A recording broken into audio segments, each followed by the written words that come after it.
呢個係一個平凡嘅屋企，阿媽每日都要返工，去到深夜先收工。難得佢今日休息，可以打掃一下。點不知佢掃下地，突然之間，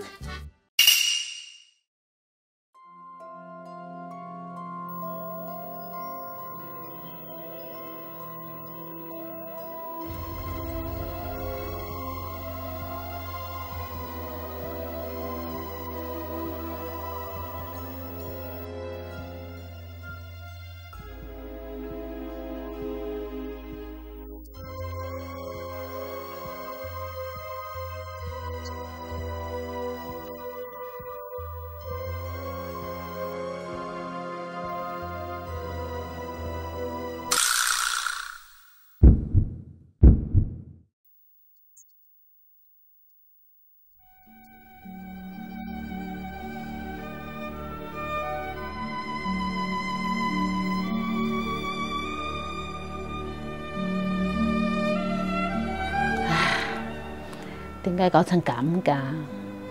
點可以幫到佢啊？唉！喺戒毒路上，家人嘅支持非常重要。但係你有冇試過幫吸毒者還債，導致出現經濟困難，或者長期壓抑自己嘅感受同需要，導致失眠、抑鬱、身體疼痛等等不適？又或者對吸毒者採取控制同監視行為，結果令關係更加緊張？其實呢種叫互累症，係一種唔健康嘅關係。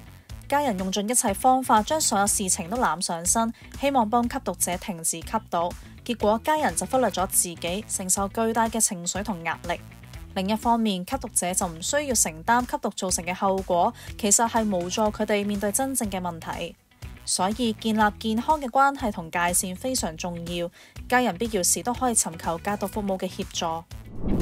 幫助吸毒者可能係一條漫長嘅路，家人長期承受龐大嘅壓力，將精神時間全部放晒喺吸毒者身上，可能已經不知不覺失去咗自我，影響日常生活。所以家人都要學習愛惜愛護自己，先照顧好自己嘅身心，先可以成為吸毒者嘅同行者。